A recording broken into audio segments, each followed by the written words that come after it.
अस्सलाम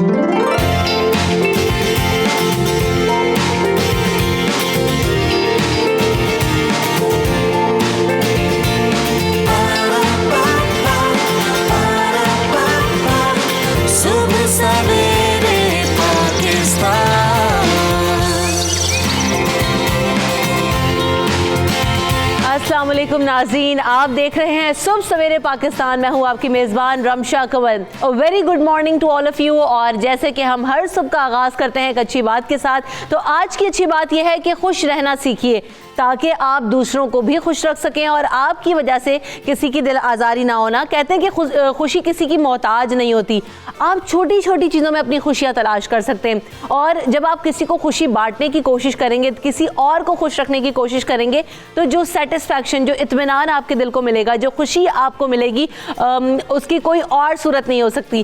क्योंकि हम देखते हैं कि जब किसी और की मदद की जाए तो आपको बहुत ज़्यादा तसल्ली मिलती है, और जब दूसरा इंसान खुश होता है, स्माइल पास करता है आपको, तो आपका जो पूरी वाइब्स हैं वो चेंज हो जाती हैं। तो आप जिंदा दिली का मुजाहरा कीजिए, दूसरों को खुश रखने की कोशिश कीजिए ताकि आपकी ज़ात भी खुश रह सके। और जब इंसान खुश रहता है तो उसकी सेहत अच्छी रहती है, उसके जो फेशियल एक्सप्रेशंस हैं वो अच्छे रहते हैं, फेस अच्छा रहता है, एक ग्लो आपके चेहरे के ऊपर आता है। तो हम बहुत ज़्यादा मेहनत तो करती हैं, ख़ासतौर पर ख़वातीन, अपनी जल्द को बेहतर बनाने के लिए, अपने चेहरे को जो ना पुर रौनक और ग्लोइंग बनाने के लिए। तो जब तक आपका इनर सेल्फ खुश नहीं होगा, वो चीज़ें आप जितनी भी मेहनत कर लें वो नहीं आ सकती। तो इसी तरह खुशी मनाइए, दूसरों को खुश रखिए और अपनी ज़ात से किसी को तकलीफ पहुंचाने से बाज रहिए। हम आगे बढ़ेंगे और कुछ मौसम की सूरत हाल से आपको आगाह करते हैं। सबसे पहले रुख करेंगे लाहौर का। लाहौर में आज बहुत ज़्यादा धुंध है, और जब हम सुबह आ रहे थे ड्राइव करते हुए तो इतनी ज़्यादा धुंध थी कि सामने जो है अगली गाड़ी भी नहीं दिख रही थी। तो आज कम से कम दर्जा हरारत 4 डिग्री सेंटीग्रेड, जबकि ज़्यादा से ज़्यादा 15 डिग्री सेंटीग्रेड रहेगा। और अगर लाहौर के बाद रुख करें इस्लामाबाद का, तो इस्लामाबाद की सूरत हाल कुछ इस तरह से है कि कम से कम दर्जा हरारत 5 डिग्री सेंटीग्रेड, ज़्यादा से ज़्यादा दर्जा हरारत 14 डिग्री सेंटीग्रेड रहेगा। इसके बाद रुख करेंगे कराची का, तो कराची में भी खासी ठंड पड़ रही है, 9 डिग्री सेंटीग्रेड तक पारा पहुँच गया, कम से कम ज़्यादा से ज़्यादा 21 डिग्री सेंटीग्रेड तक रहेगा, और खूब ठंडी हवाएं कराची में चल रही हैं। अगर पेशावर की बात की जाए तो पेशावर में कम से कम दर्जा हरारत 4 डिग्री सेंटीग्रेड, ज़्यादा से ज़्यादा 14 डिग्री सेंटीग्रेड रहेगा, और सर्दी का इजाफा होता जा रहा है। अगर आज़ाद कश्मीर की बात करें तो -3 डिग्री सेंटीग्रेड और ज़्यादा से ज़्यादा दर्जा हरारत 3 डिग्री सेंटीग्रेड तक जा सकता है। और इसके बाद रुख करेंगे कोयटा का, तो कोयटा में तो क्या सर्दी पड़ रही है, खूब बर्फबारी हुई है और शदीद जो है वो नज़ारा बदल चुका है। तो कोयटा पर नज़र डालें तो आज -7 तक जा चुका है, और ज़्यादा से ज़्यादा दर्जा हरारत 4 डिग्री सेंटीग्रेड रहेगा। कोयटा की बात कर रहे हैं, बारी हुई, बिजली का जो है वो निज़ाम वो मुनक़ता हो गया, सड़कों पर बर्फ़ जमा हो गई, हर तरफ बर्फ़ ही बर्फ़ हो चुकी है। तो कोयटा की सूरत हाल जानते हैं, हमारे नुमाइंदे फजल तवाब हमारे साथ मौजूद हैं। फजल, बताइएगा मौसम आज कैसा है? कुछ धूप निकल आई है, कुछ सर्दी की जो है वो कमी, सर्दी में कमी वाक़ई हुई है, आप कैसा फील कर रहे हैं इस वक्त?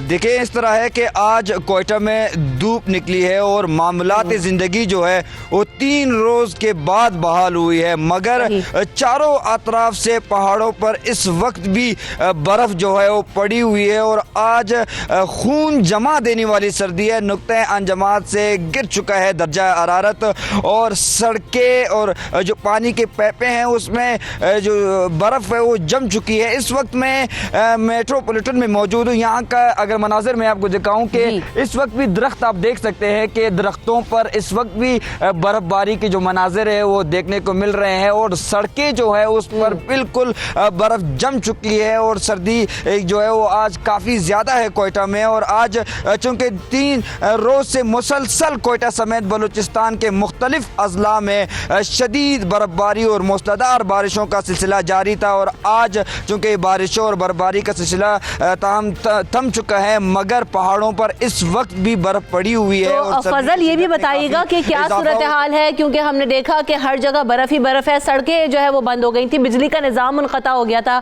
क्या उन चीज़ों पर काम हो चुका है? सड़कें बहाल कर दी गई, बिजली बहाल हो गई है? देखिए इस तरह है कि गुज़िश्ता रात ही हमने देखा कि रेस्क्यू ऑपरेशन जो है वो जारी था। मुख्तलिफ शाहराहें चूँकि बलूचिस्तान की जो कौमी शाहराहें थी वो बंद हो चुकी थी। कान में तरज़ी के मकाम पर, ज़ोब के मकाम पर, मुस्लिम बाग के मकाम पर, कोजकटाप के मकाम पर इस वक्त भी शाहराहें बंद हैं। ताहम जो वहाँ पर फंसे मुसाफिर थे उन्हें रात गए तक रेस्क्यू कर लिया गया है PDMA, FC और लेवीज़ एहलकारों की जानिब से। और ताहम मुसाफिरों को इस वक्त सर्किट हाउस और दीगर जो मकामात है वहाँ पर रेस्क्यू किया गया है। मगर जो मुसाफिर गाड़ियाँ हैं वो इस वक्त भी इन कौमी शाहराहों पर फंसी हुई हैं और अब भी ये रेस्क्यू और इमदादी सरगर्मियाँ जो है जारी है। दूसरी जानिब चागी में हमने कल देखा कि वहाँ पर तकरीबन 50 के करीब अफराद पहुँच चुके थे जिन्हें फ्रंटियर कोर और हेलीकॉप्टर के जरिए रेस्क्यू किया गया। इस वक्त भी इमदादी सरगर्मियाँ जारी है मगर बिजली और गैस का जो निज़ाम है वो ताहाल दरम बरम है और कई इलाकों में इस वक्त भी बिजली और गैस का जो प्रेशर है वो मुअत्तल है, जिसकी वजह से जो शहरी है उन्हें मुश्किलात का सामना करना पड़ रहा है। बिल्कुल, क्योंकि सर्दी बहुत ज़्यादा है और अगर गैस ना हो तो हीटर्स वगैरह चलाने में भी बहुत ज़्यादा मुश्किल हो जाती है। तो आप हमें अपडेट करते हैं फजल तवाब, आपका बहुत शुक्रिया।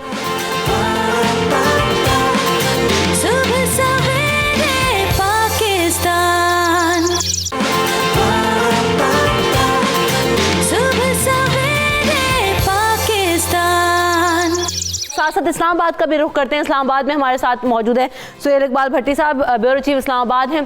पहले उनसे मौसम पर अपडेट लेते हैं, फिर जो है मजीद भी गुफ्तगू उनसे करेंगे, कुछ और इशूज़ भी हम शामिल करेंगे। सुहेल इकबाल साहब अस्सलाम वालेकुम, कैसे हैं आप? मौसम कैसा है इस्लामाबाद का? वालेकुम सलाम, मैं बिल्कुल खैरियत से हूँ। इस्लामाबाद सूरज तो निकल आया है लेकिन सर्दी की शिद्दत काफ़ी है। चूँकि हम देखते हैं कि गुज़श्ता रोज़ मुसलसल बारिश रही और रात गए तक बारिश का सिलसिला जारी रहा और मरी के अंदर भी शदीद बर्फ़बारी हुई है। जब बर्फ़बारी शिद्दत इख्तियार करती है मरी के अंदर तो उसकी ठंडक जो है वो इस्लामाबाद में काफ़ी हद तक महसूस की जाती है और धूप अगरचे निकली है और इस वक्त टेम्परेचर सुबह 8:30 बजे के लगभग। अब यानी कल तो बादल बरसे हैं शहर इक़्तिदार में, लेकिन कल इमरान खान साहब भी खूब बरसे हैं अपनी इक़्तिसादी टीम के ऊपर। उस हवाले से अपडेट कीजिएगा क्योंकि महंगाई बढ़ती जा रही है और कल हमने देखा कि काबीना अरकान जो है वो भी इक़्तिसादी टीम पर जो है उन्होंने सवाल या निशान लगा दिया है। उन्होंने कहा है कि जनाब कारोबार की बातें की जाती नहीं, कारोबारी सरगर्मियाँ तेज़ होंगी लेकिन हमें ऐसी चीज़ कोई होती नज़र नहीं आ रही। महंगाई का खात्मा होने की बात होती रही, महंगाई में कमी नहीं आई है। तो सुहेल साहब क्या अपडेट्स हैं, क्या जो है वो शिकवे शिकायत रही कल? देखिए हुकूमत की बिलखसूस प्राइम मिनिस्टर ने जो अपनी इकनॉमिक टीम तश्कील दी थी उन्होंने काबीना अरकान को और प्राइम मिनिस्टर को ब्रीफ किया और उन्होंने कहा कि हमने बहुत से फ्रंट के ऊपर हमने बहुत कामयाबी हासिल की और सूरत हाल काफ़ी बेहतर हो चुकी है। उनका इशारा करंट अकाउंट डेफिसिट की जानिब था, यकीनी तौर पर उसकी में कमी वाक़ हुई है। तहम दूसरी जानिब वज़रा ने इस मामले के ऊपर जो बड़े मसले को टेकअप किया उनका ये मौक़िफ़ था कि महंगाई में कमी नहीं हुई, इसके बावजूद कि उनसे हुकूमत मुआशी इशारियों की बेहतरी का दावा कर रही है इकनॉमिक टीम, लेकिन महंगाई में कमी नहीं हो रही। आवाम को आखिर कब रिलीफ मिलेगा? इसके साथ उन्होंने कहा कि लार्ज स्केल मैन्युफैक्चरिंग जो है उसमें तनज़ली के रिकॉर्ड की जा रही है। उसके साथ हम देखते हैं कि जो कारोबारी मौक़े थे वो इंतहाई कम हो रहे हैं, सुकड़ रहे हैं और उसके साथ जो इंटरेस्ट रेट है वो जिस मुल्की तारीख में रिकॉर्ड सतह पर पहुंचा है 13.25%, उसकी वजह से निजी शोबे की जानिब से नए कर्जे हासिल नहीं किए जा रहे। जब निजी शोबा इसका मतलब है कर्जे हासिल नहीं कर रहा तो इसका मतलब है कि आपकी इंडस्ट्री नहीं लग रही, आपके जो निजी शोबे के अंदर कारोबार है वो फरोग नहीं पा रहा, तो जिससे लोगों के रोजगार में भी कमी वाक़ होगी। तो ये बहुत मुश्किलात हैं। वज़रा ने ये शिकवा किया, तहफ़्फ़ुज़ात का इजहार किया इकनॉमिक टीम के सामने कि इसकी दरसानी कब तक होगी और किस तरीके के साथ आवाम को महंगाई के मुश्किलात से निकाला जा सकेगा। तो इसके जवाब में हमने देखा था कि इमरान खान साहब ने मुख्तलिफ ममालिक के दौरे किए थे और ये बात कही गई थी कि जनाब 1 से 1.5 साल के बाद इसका जो आउटकम है वो आना शुरू हो जाएगा। बाहर से इन्वेस्टर्स आ रहे हैं जो कि पाकिस्तान में बिजनेस करना चाह रहे हैं, तो क्या अब तक उस पर हमने कोई प्रैक्टिकली अमल दरामद होता हुआ नहीं देखा जिसकी वजह से कोई बेहतरी नहीं आ रही है? देखिए ग्रेजुअली फॉरेन डायरेक्ट इन्वेस्टमेंट तो आ रही है और यहाँ पर हम देखेंगे कि फ्यूचर के अंदर कुछ ऐसे बड़े मंसूबे शुरू होंगे, लेकिन उन मंसूबों का पाकिस्तान की मईशत और आवाम को फ़ायदा पहुँचने में मजीद कुछ साल दरकार होंगे। वुज़रा ने जिस मसले की जानिब तवज्जो मबजूल करवाई वो ये मामला था कि आपने अफरात ज़र मुल्क की तारीख में रिकॉर्ड सतह पर पहुँच चुकी है, बैंकों से निजी शोबा कर्जे नहीं ले रहा, तो कारोबारी सरगर्मियाँ कैसे फ़रोग पाएंगी? हुकूमत नौकरियाँ देने की पोजीशन में नहीं है, तो जो निजी शोबा नौकरियां पैदा करता था वो भी नहीं पैदा कर पा रहा, जिसके जवाब में इकोनॉमिक टीम ने प्राइम मिनिस्टर को और वज़रा को इस बात के ऊपर तसल्ली दी कि आने वाले दिनों के अंदर हम इंटरेस्ट रेट कम करने जा रहे हैं। इंटरेस्ट रेट जो जिसे पॉलिसी रेट भी कहा जाता है, state bank of Pakistan announce करता है, तो उन्होंने ये यकीन दहानी करवाई है कि हम इंटरेस्ट रेट कम करेंगे और वो तबकात जो निजी शोबा जो कारोबारी सरगर्मियां बढ़ाने के लिए कर्ज नहीं ले रहे वो कर्ज लेंगे और इकानमी रिवाइवल की जानिब जाएगी और इस वक्त बेहतरी के सफर शुरू हो गया। लेकिन इंपॉर्टेंट ये है कि वुज़रा मुतमईन नहीं थे, प्राइम मिनिस्टर बिलखुसूस मुतमईन नहीं थे। उन्होंने दोबारा आज बिलखुसूस वफाकी काबीना का इजलास भी हो रहा है, इस मामले के ऊपर उन्होंने प्राइम मिनिस्टर ने रिपोर्ट भी तलब की कि अवाम को जो सस्ती दाम पे अशिया नहीं मिल पा रही और किसानों को भी जिस मुश्किलात का सामना है उससे मुतल्लिक एक खसूसी रिपोर्ट काबीना के इजलास में पेश की जाए।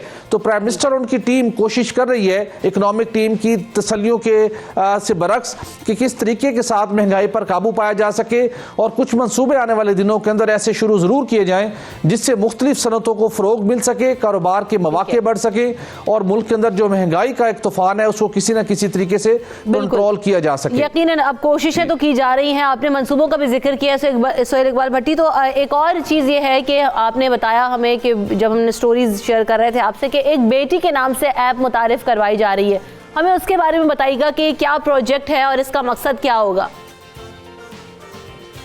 देखिए ये बेसिकली वजारत इंफॉर्मेशन टेक्नोलॉजी का एक स्पेशल प्लान है जिसके ज़रिए से आवाम की ज़िंदगी के अंदर आसानी लेके आना, मुख्तलिफ मसाइल हैं उनका खात्मा करना और बिलखसूस लॉ एंड ऑर्डर की सिचुएशन और बच्चों के हवाले से जिस किस्म की शिकायत मिलती हैं मुल्क भर के अंदर आए रोज़ ऐसे वाक़यात रिपोर्ट होते हैं जिसके नतीजे में पूरा मुआशरा दहल का रह जाता है। अब इस सिलसिले के अंदर IT की इंफॉर्मेशन टेक्नोलॉजी की मदद लेने का फैसला किया गया है और वजारत इंफॉर्मेशन टेक्नोलॉजी ने कुछ एप्लीकेशन ऐसी तैयार किए हैं जिसके जरिए से न सिर्फ आवाम को एजुकेट किया जा सकेगा बल्कि कुछ ऐसे मसाइल जिनसे निपटने के लिए भी इन ऐप की खिदमात ली जाएंगी। जैसे कि किसी जगह के ऊपर एक ऐसा वाक़या पेश आया है या कोई बच्चा किसी बच्चे की गुमशुदगी की इत्तला है तो उस एप्लीकेशन को पुलिस स्टेशन के थानों के साथ कनेक्ट किया जाएगा ताकि शॉर्टेस्ट टाइम के अंदर उसको वहाँ पर रिपोर्ट किया जा सके और पुलिस को मुख्तलिफ मकामात के ऊपर जहाँ पे उनकी पुलिस चौकियाँ हैं जहाँ पर उनकी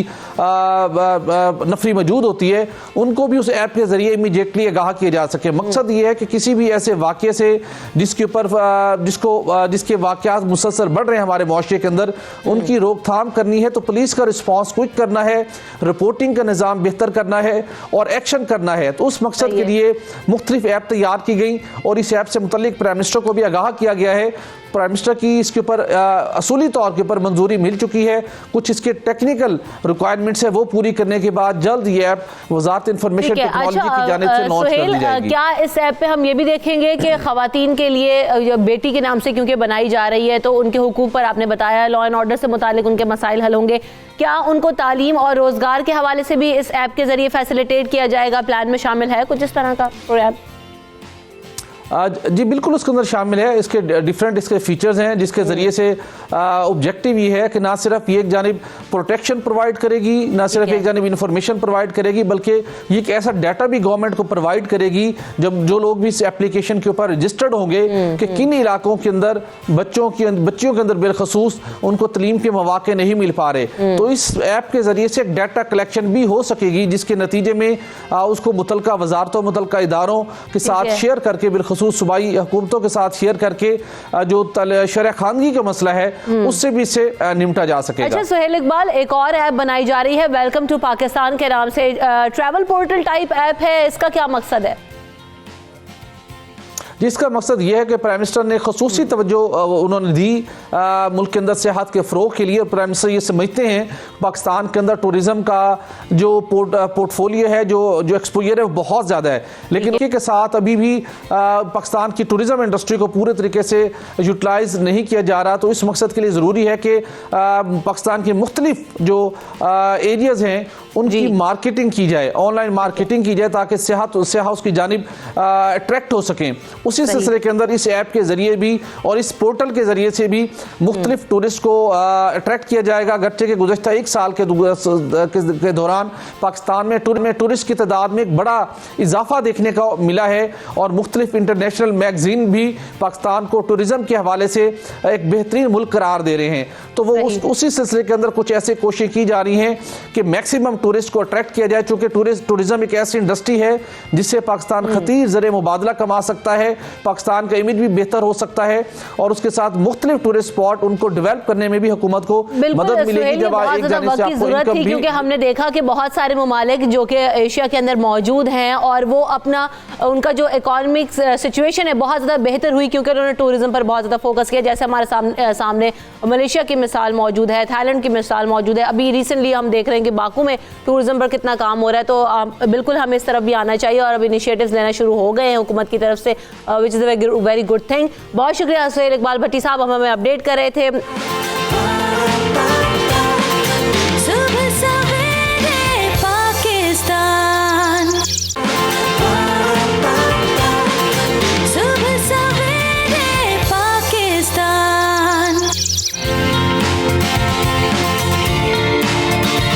जनाब आज बात करेंगे कि ये जो स्टेटस की दौड़ है ये कहाँ तक जा चुकी है। हम इतने स्टैंडर्ड कॉन्शियस हो चुके हैं कि चाहे हमें उसके लिए कितने ही पहाड़ तोड़ने पड़े, कितनी ही मुश्किलात का सामना करना पड़े, हमें वो दिखावा ज़रूर करना है। ये दिखावा किसी हद तक जायज़ भी है क्योंकि हम जिस सोसाइटी में रह रहे हैं वहाँ पर डिमांड्स ही कुछ ऐसी हैं या हमारे इर्द गिर्द जो लोग हैं वो इन्हीं बुनियादों पर जज करते हैं। तो क्या इसमें तब्दीली लाने की ज़रूरत है और फिर ये स्टेटस की दौड़ कहाँ तक पहुँच चुकी है। अगर हमने खाना खाना हो और हम रेस्टोरेंट में जाएं अपनी फैमिली के साथ, फ्रेंड्स के साथ, तो हम एक दूसरे से बात करने के बजाय या खाना आते ही पहले कहा जाता था ना कि आप पहले खाना खाते हैं आँखों के ज़रिए, लेकिन अब शायद जो है वो मोबाइल की वजह से हम वो देखते भी नहीं अपना फूड और पहले पिक्चर्स लगाकर उसे अपलोड करते हैं। फिर शादी ब्याह की कोई तकरीब हो, जिस तरह से फोटोग्राफी होती है, जो तस्वीरें होती हैं, वीडियो होती है और बहुत सारी चीज़ें, जब तक हमारी वो सोशल मीडिया पर नहीं चली जाती हमें उसकी तसल्ली नहीं होती, लगता ही नहीं कि इवेंट हुआ। बहुत सारी चीज़ें अब according to the social media demand या उसकी जो है उन चीज़ों को पूरा करने के लिए शूट करवाई जाती हैं, बनवाई जाती हैं। बहुत सारी जगह पर हम देख रहे होते हैं कि यहाँ तक लोग पहुँच चुके हैं, यहाँ तक ये मसाइल आ चुके हैं कि जनाब अगर वो किसी ऐसी जगह पर रहते हैं या अगर उनका घर छोटा है या सोसाइटी अगर उन्हें जज करती है इन चीज़ों के ऊपर कि जनाब इनका तो स्टेटस कोई इतना ख़ास नहीं है या ये तो इस बैकग्राउंड से उठकर आए, तो जनाब क्यों?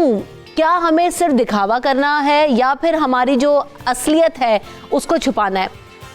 इसमें कोई मुज़ायका नहीं है कि अगर आप एक अच्छे इंसान हैं, अगर आप की चीज़ें बहुत ज़्यादा दूसरे लोगों से बेहतर हैं तो आप ज़िंदगी में आउटस्टैंड कर सकते हैं। मयार सिर्फ यही नहीं है। तो आज हम जानने की कोशिश करेंगे कि सोशल स्टेटस को मेंटेन करना कितना ज़रूरी है और किस हद तक जाना इसमें ज़रूरी है। क्या हम बहुत ज़्यादा तजावुज़ करते जा रहे हैं अपनी ज़िंदगियों में और इसके प्रोज एंड कॉन्स क्या हैं? इन तमाम चीज़ों पर बात करेंगे। मेरे साथ जो मेहमान मौजूद हैं उनका तारुफ आपसे कराती चलूँ।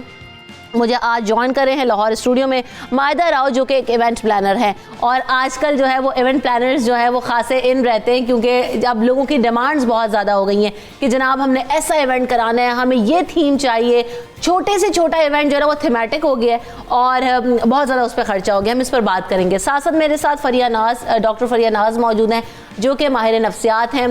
तो जानने की कोशिश करेंगे कि लोगों का माइंडसेट इस तरह का क्यों बनता जा रहा है। क्या सिर्फ सोशल प्रेशर है या हमने अपनी सोसाइटी में इस तरह का इन्फ्लुएंस पैदा हो चुका है कि जब तक हम वो चीज़ें शो ऑफ नहीं करते हमारा जो है वो सर्वाइवल ही शायद नहीं है, हमने ऐसा बना लिया है। साथ साथ मुझे मोटिवेशनल स्पीकर हैं आसिफ रसूल साहब, वो ज्वाइन कर रहे हैं इस्लामाबाद स्टूडियो से।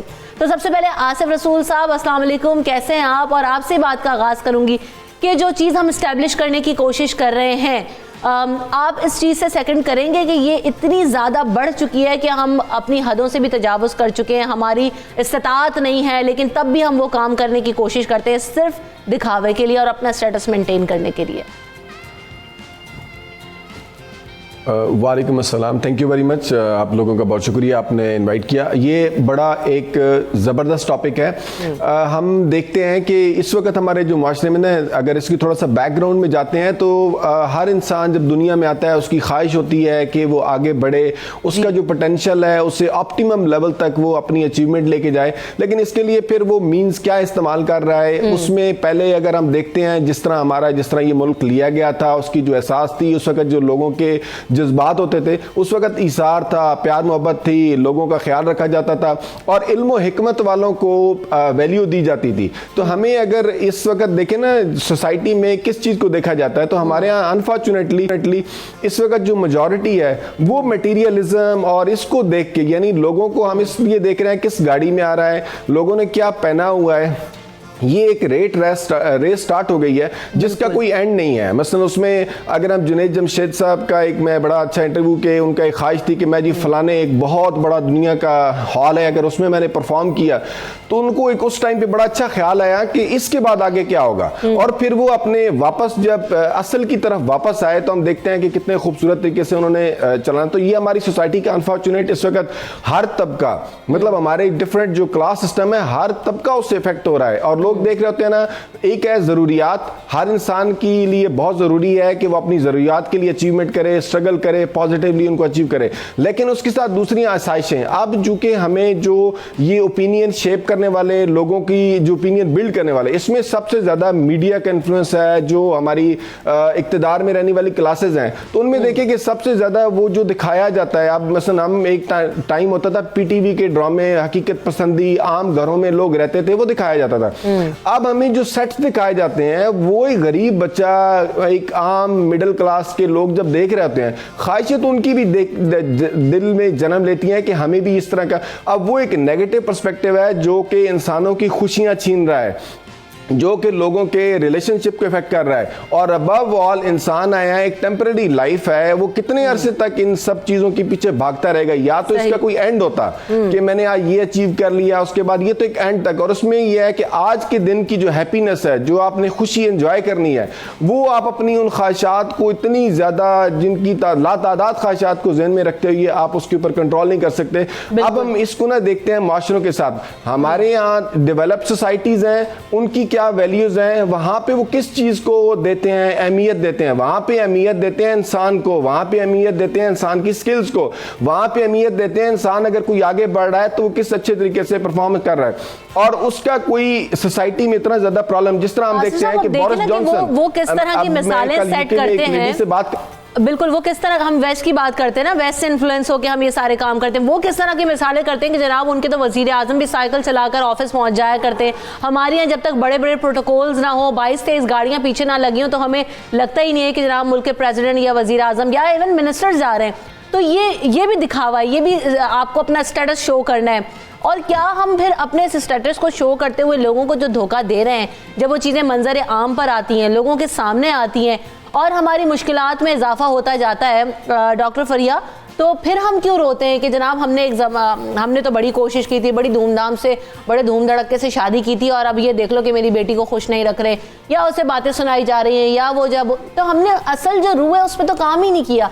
हमने जो सारी मेहनत की वो सिर्फ उस दिखावे में, उन चीज़ों को शो ऑफ करने में लगा दिया।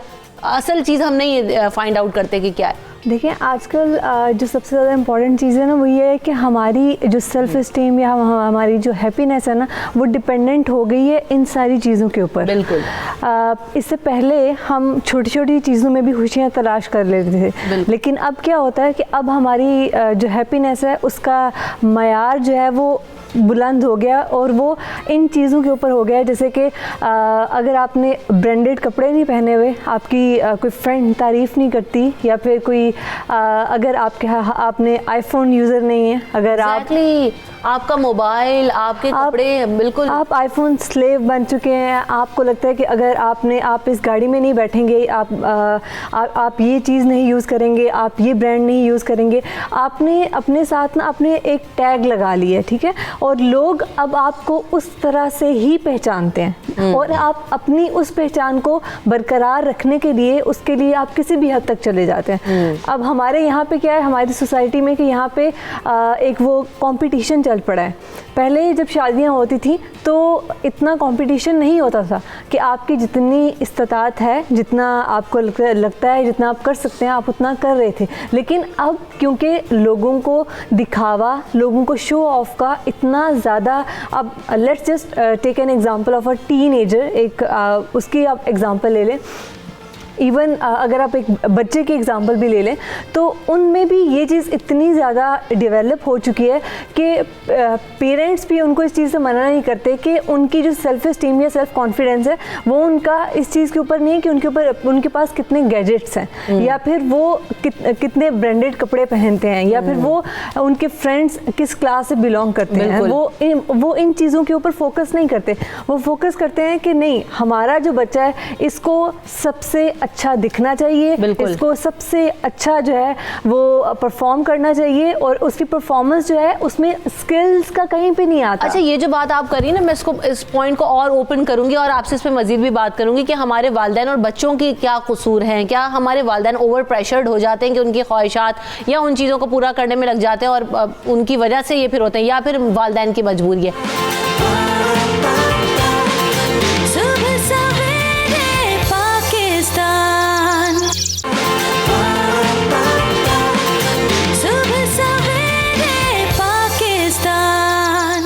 मायदा बड़ी दौड़ है। पहले जब इवेंट प्लानर्स आए थे तो जनाब ये कहा जाता था कि जनाब इनकी क्या ज़रूरत है और ये तो काम हम खुद भी कर सकते, शादी तो करानी है, एक जो है हॉल बुक करना है, खाना बनवाना है, केटरिंग वाला मौजूद है।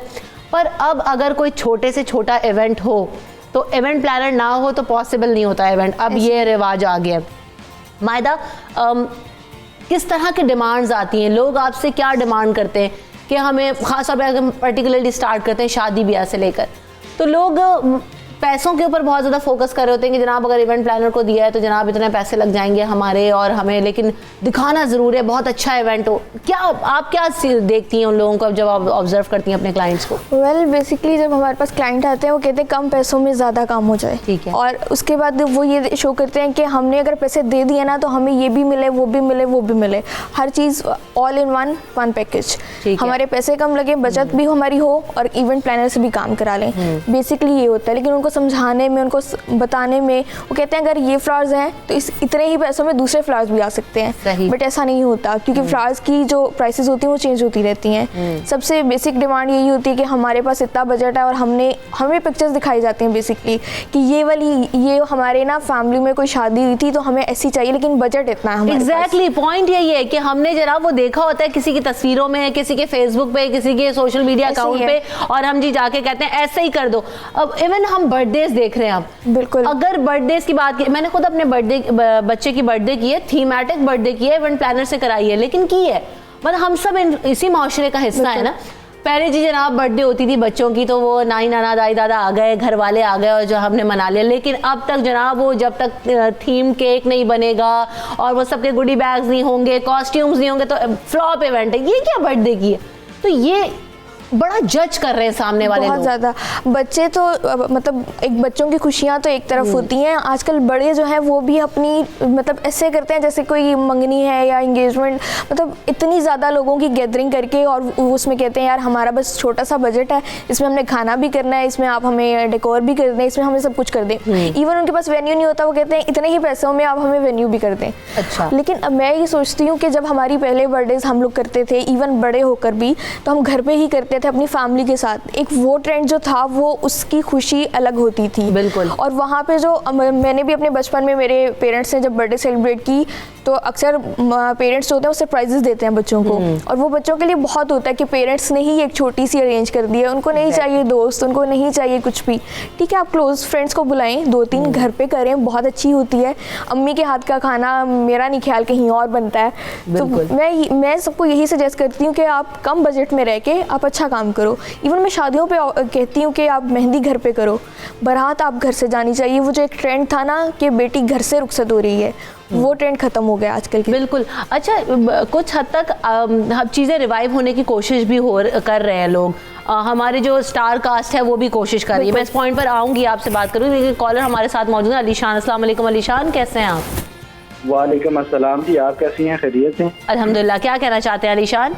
जी बेसिकली आपका ना बड़ा मोटिवेशनल था, आप ये सेशन लेके आई हैं। मेरा बेसिकली क्वेश्चन ये है जी कि अगर आपके जो मतलब फ्रेंड्स हैं या जो भी आप लोग बेसिकली स्टेटस कॉन्शियस हो चुके हो ना, तो स्टेटस कॉन्शियस होने का मतलब ये इसमें एक पॉजिटिव गेस्चर भी है। लाइक आप एक अवेयरनेस लोगों तक पहुंचाते हो कि यार यस मैं इस जगह गया, I wear such kind of dresses.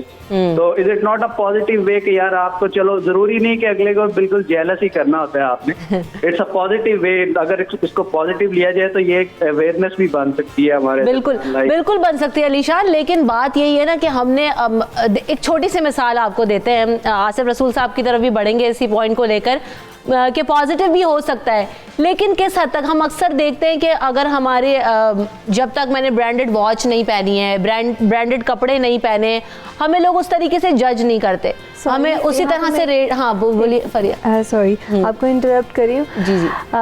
हम ब्रांड्स की तरफ जाते तो हैं। अब जैसे आप एक ड्रेस चूज़ करते हो 75 के 80 के अराउंड, और आप उसके ऊपर भी सेटिस्फाइड नहीं होते हो, ठीक है। अब ये वो बजट है, ठीक है, जो कि आई मीन इसमें शायद पता नहीं कितनी चीज़ें आ सकती हैं, लेकिन हम अब जब हम जाते हैं ब्रांड्स के ऊपर तो वहाँ पे आप शूज़ ले लो, आप उसमें आप ड्रेसेस ले लो, आप कुछ भी, अब प्राइसेस इतनी ज़्यादा रेज़ कर चुकी हैं, लेकिन हम रुके नहीं हैं। लेकिन जब जैसे ही ये अभी अगर हम एग्ज़ाम्पल लें तो जब 2019 के स्टार्ट से लेकर जब से ये नई हुकूमत आई है, वो टैक्सेस स्टार्ट हुए, तो हमें लगा कि शायद अब जो है ना वो हर चीज़ के ऊपर जो है ना वो फुल स्टॉप लग जाएगा, बिकॉज हर चीज़ के ऊपर टैक्स लग गया, ये हो गया वो हो गया। लेकिन डू यू रियली थिंक कि हमने कपड़े खरीदना छोड़ दिए? क्या हमने महंगी ज्वेलरी पहनना छोड़ दी? क्या हमने महंगे जूते पहनना छोड़ दिए? क्या हमने इवेंट्स प्लान करना छोड़ दिए? क्या हमने रेस्टोरेंट्स में जाना छोड़ दिया? नहीं, हम टैक्स भी दे रहे हैं, हम सब कुछ कर रहे हैं, हम महंगे कपड़े भी खरीद रहे हैं, प्राइसेस भी रेज कर रहे हैं, और फरिया साथ साथ हम महंगाई का रोना भी रो रहे हैं, रो भी रहे हैं। लेकिन ये कि हम वो सारे के सारे काम कर रहे हैं, वो जो पॉजिटिव एस्पेक्ट है ना, I do agree with that, but the point is like कि अगर आपके पास रिसोर्सेज है ना, then it's valid, okay, you can, if you have money spend it. लेकिन ये भी हो सकता है कि हमारा जो आसिफ साहब, ये जो हमारा एलीट है जिनको हम देख के मुतासर होते हैं, उनके लिए तो ये सारी चीजें मेंटेन करना बहुत आसान है, लेकिन एक मिडिल क्लास की बात की जाए या लोअर मिडिल क्लास की बात की जाए तो उनको देखकर इतना फैसिनेट होते हैं कि अपने आप को मजबूर कर लेते हैं कि जनाब हमने वैसा ही करना है। अगर एक बड़े घर से शादी नहीं होगी तो जनाब वो शादी कामयाब नहीं होगी, हमारा जो स्टेटस शो नहीं होगा, हम क्या दिखाएंगे। तो ये वाले जो मसाइल हैं वो आप समझते हैं कि किसी हद तक हमें एड्रेस करने की ज़रूरत है, या ये जो पॉजिटिव होने की बात कर रहे थे अलीशान साहब, इस पर आपका क्या नुक्ता नज़र है? ये बड़ा एक अहम सवाल है इस वक्त के हवाले से कि मतलब जिस तरह अली ने एक क्वेश्चन, बड़ा ज़बरदस्त क्वेश्चन किया कि देखिए ना, हर इंसान की ख्वाहिश है कि मैंने आगे सोसाइटी में मूव करना है, मैंने अपने आप मनवाना है, मैंने आगे कुछ बढ़ना है। तो बहुत अच्छी बात है, अगर पॉजिटिवली इसको आप लेके आगे चल रहे हैं तो इसमें कोई हर्ज नहीं है। लेकिन अगर उसमें बहुत ज़्यादा कोई डिफरेंस तरह आ गया है कि मतलब लोगों को देख देख के आप फॉलो कर रहे हैं और इतना ज़्यादा उसमें एक्सट्रीम पे चले जा रहे हैं, वो आपके लिए नुकसानदेह हो सकता है। उसमें मैं यहाँ पे ना आज खूबसूरत मिसालें देना चाहता हूँ। मसलन हमारे हर सोसाइटी में दो किस्म के लोग पाए जाते हैं, ख्वाहिशात में एक आगे जाने वाले, अचीवमेंट करने वाले, पॉजिटिव सेंस में भी जा रहे हैं और नेगेटिव सेंस में भी जा रहे हैं। ठीक है। अब जो पॉजिटिव सेंस में जा रहे थे उनको लोगों को बहुत ज्यादा फायदा होता है। मसलन दुनिया के अमेरिका में 2 बिलियनर बैठे हैं, वॉरेन बूफे एक वो भी हैं बिलियनर, इतने 100 कंपनीज हैं। उसके अलावा मार्क जकरबर्ग इतना बड़ा बिलियनर है, बिल गेट्स है। अगर आप देखें इनकी एग्जांपल देखते हैं ना, तो उस बंदे की लाइफ बहुत, वॉरेन बूफे की सिंपल तरीन लाइफ है, अपनी एंजॉयमेंट के लिए वो बहुत कोई बड़ी चौड़ी पार्टीज नहीं करता है, वो सिंपली जाके एंजॉय करता है, अपनी पॉपकॉर्न खाता है। कोई उसने सिक्योरिटी गार्ड नहीं रखे हुए हैं, कोई उसने जेट्स जिस तरह डोनाल्ड ट्रंप अपने दिखा रहा होता है वो उसने नहीं रखा हुआ। और ये भी एक इंसान आया दुनिया में, उसकी जो वैल्यूज है वो कंट्रीब्यूशन कर रहा है, अपनी 70% से ज्यादा जो वेल्थ है उसने लोगों के ऊपर लगाने के लिए लगा दी है। और अब उसमें भी देखें कि जब इंसान की असल क्या है, इंसान जब हकीकत की तरफ आता है तो यही 2 बिलियनर ने जब ख्वाहिश जाहिर की, मसलन वॉरेन बुफे ने मिलने के लिए बिल गेट्स को, तो बिल गेट्स ने उस वक्त कहा कि सादे से बाबे को मिल के मुझे क्या फायदा होगा, मतलब मैं तो जिस लेवल पे जा रहा हूं ये तो बहुत सादा सा बाबा है, पॉपकॉर्न खाता है, इसके तो लाइफस्टाइल ही डिफरेंट है। लेकिन आप देखें ना हकीकत की तरफ जब आएंगे तो अल्टीमेटली फायदा क्या होगा कि जब इनकी मीटिंग तय हुई तो उसने टोटल कोई 20 मिनट की कही कि जी इतने मिनट मीटिंग करेंगे और खत्म हो जाएगी। अब देखें मजे की बात रमशा के वो बाबा जी को आके मिला, बाबा चूंकि जेन्युइन आदमी था, अंदर से भरा हुआ आदमी था, जो कि हमें इस वक्त मुआशरे में जो आज आपका टॉपिक दिया हमें लोगों को बताने की जरूरत है। बाबा जी ने जब डिस्कशन स्टार्ट की तो बिल गेट्स ने कहा आप तो बहुत टॉप के गुरु हैं, आपके साथ तो अच्छी दोस्ती हो सकती है। और वो कहते हैं कि 20 मिनट की मीटिंग 8-10 घंटों पे चली गई। अब देखें ना ये है दो किस्म के लोग, अब तो वो दोनों एक साइड पे, बिल गेट्स भी बिल्कुल इस साइड पे आ गया है कि 70% लोगों की फलाह के लिए पूरा काम कर रहा है, पूरी दुनिया में मुख्तलिफ जो इश्यूज हैं उनको एड्रेस करने के लिए इतनी ज्यादा। इसका मतलब हमें इसको कंक्लूड इस तरह करते हैं कि दुनिया में जो भी है इंसान ये भी अपना लोहा मनवा रहे हैं, लेकिन ये सोसाइटी की बेहतरी के लिए। और फिर एक टाइम आता है, देखें ना बचपन है, बच्चे हैं, उन्हें शौक होता है कि मैं ये करूं मैं वो करूं। एक टाइम आ जाना चाहिए कि जहां पे लोगों को ब्रेक लगानी चाहिए कि अब यहां तक हो गया, अब मैं सोसाइटी की बेहतरी के लिए कैसे काम कर सकता हूं।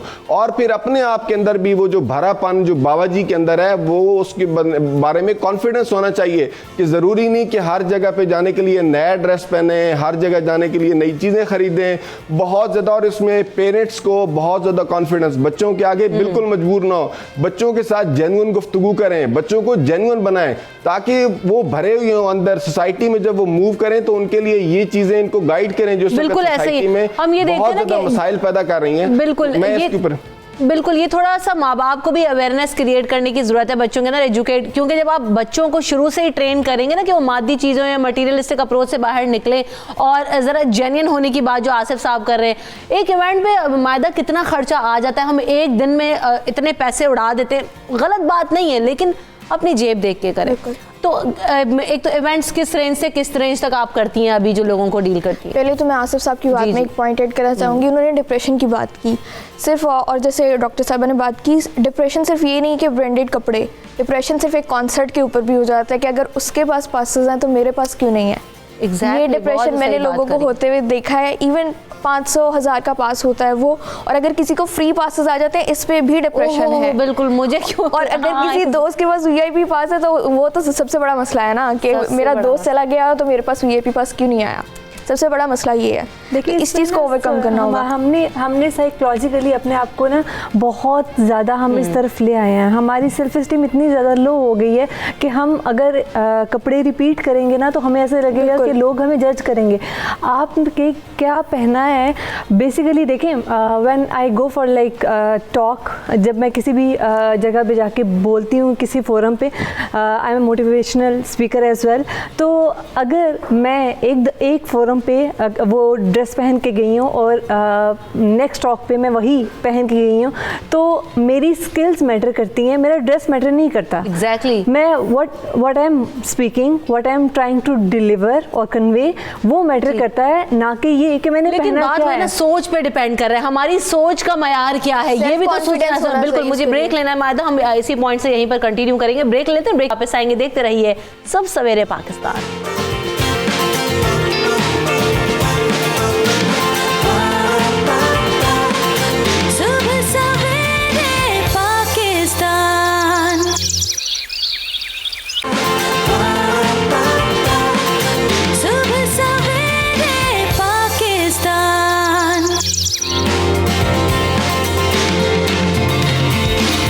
Back in the show. बात हम कर रहे हैं कि सोशल स्टेटस और इसकी दौड़ कहां तक हमें लेकर जा चुकी है। अच्छा मायदा, अब सबसे ज्यादा लोग किन रसूमात को करने की बात करते हैं अपने इवेंट्स के अंदर कि हमें जनाब मेहंदी भी चाहिए, माइयों भी, और ब्राइडल शावर और प्री ढोल की, देन ढोल की, पता नहीं क्या क्या अब तो हो रहा है। हाँ, तो कौन सी जो है वो आप इवेंट सबसे ज्यादा कर रही होती है? सबसे ज़्यादा मेहंदी का इवेंट हमें बहुत अच्छा चाहिए। उस पर डांस होगा, उस पर हमें लाइट ऐसी चाहिए, उस पर हमें स्मोक चाहिए, उसकी बहुत डिमांड्स आती हैं। ब्राइडल शावर तो अब नॉर्मल हो गया है, वो तो एक बेसिक सी चीज़ बन गई है कि उसके बगैर तो गुजारा ही नहीं है लड़कियों का। बिल्कुल ऐसे ही। इसी तरह फिर अगर लड़के की तरफ देखा जाए तो उनका फोकस जो होता है वो बेसिकली वलीमे पे होता है और मेहंदी पे बहुत ज़्यादा होता है। वलीमा ऐसा होना चाहिए जी, हमारे जो वो है ससुराल वाले हैं ना, वो बस देखते ही रह जाएं कि पता लगना चाहिए कि लड़का। एक अभी मुझे हम बात कर रहे हैं तो वो भी इवेंट याद आ गया। पहले प्रेगनेंसी होती थी तो बड़ा उसको ना हाइड किया जाता था और ताकि नजर ना लगे, और अब बच्चे हों तो बड़े हेल्दी हों, ये सारी।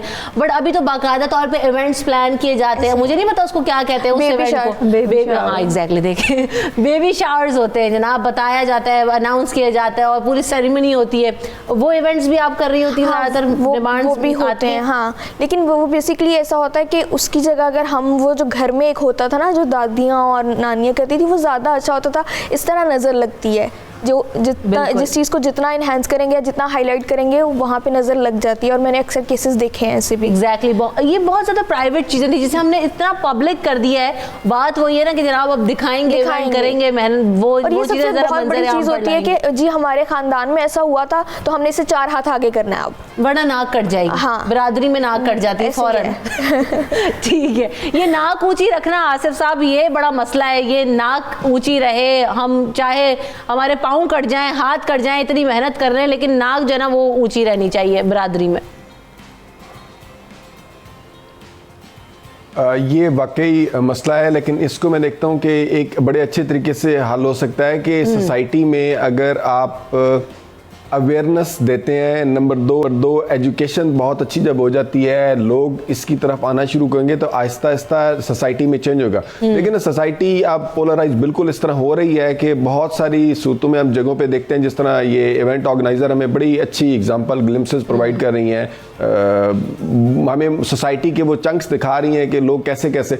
अब मसला ये है कि एक तो इनइक्वालिटी जो है ना, ये बड़ा एक प्रॉब्लम क्रिएट करती है सोसाइटी में। जब बहुत ज़्यादा इनइक्वालिटी होती है माशरे में तो लोग जो बहुत नीचे तबकों के लोग होते हैं ना, वो बड़ा नेगेटिवली उसको ले रहे होते हैं। जिन माशरों में इन चीज़ों के ऊपर ज़रा कम है, वहाँ पे लोग बड़े रिलैक्स होकर रहते हैं। तो हम देखते हैं कि हमारी ट्रेडिशनल सोसाइटी में ये बहुत ज़्यादा होता था कि लोगों को दिखाने के लिए हम बहुत कुछ कर रहे होते थे। जिस तरह मैं गाँव से हूँ, मैं बड़ा प्राउडली कहता हूँ कि वहाँ के जो एनवायरनमेंट थे बड़े ज़बरदस्त थे। लेकिन इवन अब वहाँ पे भी जब कभी मेरा जाना होता है तो लोग बिल्कुल इसी तरह ही दिखावे के लिए आगे कोशिश कर रहे होते हैं। लेकिन उसके साथ ही एक तबका ऐसा भी होता है कि जो सेंसिबल साथ ये सजेशन दे रहा होता है कि भाई इस रैट रेस से साथ इससे बाहर निकलें। मसलन मैं कल से ये जब से मुझे पता चला कि इस टॉपिक के ऊपर, तो मैंने बड़े अच्छे दोस्तों के साथ गुफ्तगू की कि भाई आप अपनी तरबियत में, अपने बच्चों की तरबियत में क्या शामिल कर रहे हैं, क्या आप बच्चों को इसके ऊपर गाइड कर रहे हैं। तो मेरे एक दोस्त है इंडस्ट्रियलिस्ट, इलियास साहब नाम है, बिटाला इंडस्ट्रीज के, तो मुझे कहते हैं जी शाम को मैं खेलता हूं जब बच्चों के साथ,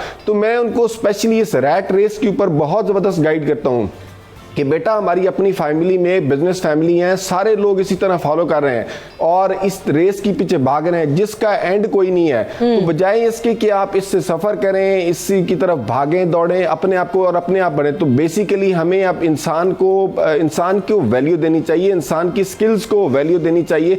तब हमारे माशरे में बड़ा एक पीसफुल और बड़े अच्छे तरीके से इसकी ग्रूमिंग शुरू की। और ये मैं कहता हूँ आज का बड़ा जबरदस्त टॉपिक है जो इस वक्त सोसाइटी में बहुत सारे लोग सफर कर रहे हैं। मसलन कल एक मेरी स्टूडेंट है, मैंने उनसे पूछा कि चूंकि आप भी माशाल्लाह अच्छी सैलरी पे एक अच्छी ऑर्गेनाइजेशन में काम कर रही हैं, तो ये बताएं कि वाकई लोग इससे इन्फ्लुएंस होते हैं। तो उसने बताया कि वाकई सर इस तरह मसलन कि हमारे मेरी एक एम्प्लॉई 7 कलीग है और उसकी हाफ कम सैलरी है, लेकिन जब भी मैं शॉपिंग के लिए जाती हूँ तो वो साथ जैसे कपड़े मैं खरीद रही होती हैं ऐसे ही साथ वो खरीद रही होती है। आप देखें ना, हर हम में से जो लोग इवन शो में बैठे हैं, हमारी रियलिटी डिफरेंट है और हमने अपनी रियलिटीज को ज़हन में रखते हुए उस गैप इतना ज्यादा नहीं वाइड करना है। बात यहाँ तक पहुंच गई है कि हम बहुत सारी चीजों पे जनाब सैक्रिफाइस कर लेंगे जो कि हमारे लिए करना बहुत ज़्यादा ज़रूरी है। हम किसी की मदद करते में 10 दफ़ा सोचेंगे, किसी को 5 रुपए देने होंगे ना तो 10 दफ़ा सोच के छान पटक के देते हैं कि जनाब हम पैसे दे रहे हैं, ये गरीब को या फ़कीर को पैसे देने में तो हम 10 दफ़ा सोचते हैं, लेकिन वो ब्रांड पे जाके फटाफट जो है हज़ारों रुपए की हम शॉपिंग कराते हैं। एक माइंडसेट ये भी चेंज हुआ है फरिया कि पहले कपड़ों में जो टैग्स लगाए जाते थे तो वो हिडन टैग्स होते थे। अगर टैग दिख जाए तो बड़ा मायूब समझा जाता था कि देखो इसके कपड़े में से टैग दिख रहा है, या हम उसको छुपाने की कोशिश करते थे, कॉलर्स के पीछे दिए जाते। बट अब जब तक शर्ट के इधर टैग नहीं होगा, मेरे ट्राउज़र पे टैग नहीं होगा, तो जनाब वो मैं कैसे शो करूँगी कि मैंने जो इतनी बड़ी ब्रांड का वो कपड़ा पहना हुआ है। मसला यही है, हम अब बच्चों को ट्रेन करने की बात करें ना, बच्चे जिन स्कूल्स में पढ़ रहे हैं हमारे, जो हम स्टैंडर्ड कॉन्शियस लोगों की बात कर रहे हैं, वो गाड़ियों में जा रहे हैं, गाड़ियों में आ रहे हैं, बस्ता उनका जब तक ड्राइवर पकड़ के नहीं लाएगा तो जनाब वो बच्चे की कोई वाह ही नहीं होगी स्कूल के अंदर। तो हमने जब इतना इनिशियली इतने छोटे लेवल के ऊपर ये चीज़ें करवाना शुरू कर दी हैं, तो बच्चे हम एक्सपेक्ट करते हैं कि बड़े होकर वो ब्रांड कॉन्शियस ना बने और वो स्टेटस शो ना करें, स्टैंडर्ड शो ना करें। देखिए सबसे पहले इम्पॉर्टेंट बात यह है कि जैसे जो अर्ली ईयर्स होते हैं ना किसी भी बच्चे के, जैसे आप 4 से 10 ईयर्स तक, उसमें उसकी पर्सनैलिटी की फॉर्मेशन हो रही होती है। उसमें आप जो बच्चे को सिखाएंगे, जो आप उसे दिखाएंगे, देखें बच्चे ऑब्जर्वेशनल लर्निंग के थ्रू सीखते हैं। Exactly. जो आप देखें सारे पेरेंट्स चाहते हैं कि उनके बच्चे अच्छे स्कूल्स में पढ़ें। अब जो पेरेंट्स जो के मिडिल क्लास फैमिली से बिलोंग करते हैं, वो भी कुछ भाग दौड़ करके अपने बच्चों को बहुत अच्छे स्कूल्स में उनका एडमिशन दिला देते हैं। उनका पीछे पर्पस क्या होता है कि हमने इनको एजुकेशन अच्छी दिलानी है। लेकिन वहाँ पे बच्चे जब देखते हैं कि अच्छा वो बच्चा उस गाड़ी पे आता है, मेरा फादर तो मुझे बाइक पे छोड़ के जाता है, उसके पास वो बैग है, मेरे पास तो ये बैग है, वो कपड़े पहनता है, मैं तो ये कपड़े पहनता हूँ, तो वो बच्चा ना बजाय इसके कि वो अपने एजुकेशन के ऊपर फोकस करे, उसके ऊपर कंसंट्रेट करे, वो उस दौड़ में लग जाता है कि नहीं अगर उसके पास वो चीज़ है तो वो मेरे पास भी होनी चाहिए। यहाँ पे आके हमारी सोसाइटी में हमें लगता है कि parenting is such an easy thing. Parenting is very very tough, it's difficult to be very honest. मेरे पास बहुत सारे ऐसे पेरेंट्स आते हैं जो कि पहले अपने बच्चों को उनके बिहेवियर्स, उनके नेगेटिव बिहेवियर्स को रीइंफोर्स कर लेते हैं। पहले उनकी हर एक बदतमीजी को, हर एक ख्वाहिश को, नाजायज़ ख्वाहिश को, जिसको वो पूरा नहीं कर सकते, किसी न किसी तरह से वो सिर्फ अपने बच्चे की खुशी के लिए जान तोड़ मेहनत करके वो उसको पूरी कर लेंगे। उसके बाद अब प्रॉब्लम यह है कि हम बच्चों के बिहेवियर्स को रीइंफोर्स कर रहे होते हैं, उनकी ख्वाहिशात ख़त्म नहीं होती हैं, वो बढ़ती जाती हैं। जब बढ़ती जाती हैं तो आप किस हद तक अब जाएंगे, आप मैक्सिमम किस लिमिट तक जाएंगे। हम बच्चे को ना करके नहीं दिखा रहे, हम ना करना सिखा ही नहीं रहे, और फिर हम आगे जाके कह रहे हैं। साइकोलॉजी में हम एक टर्म यूज करते हैं जिसे हम कहते हैं असर्टिवनेस, के हाउ टू से no in an appropriate manner, कि अपने बच्चे को ना करना सीखें।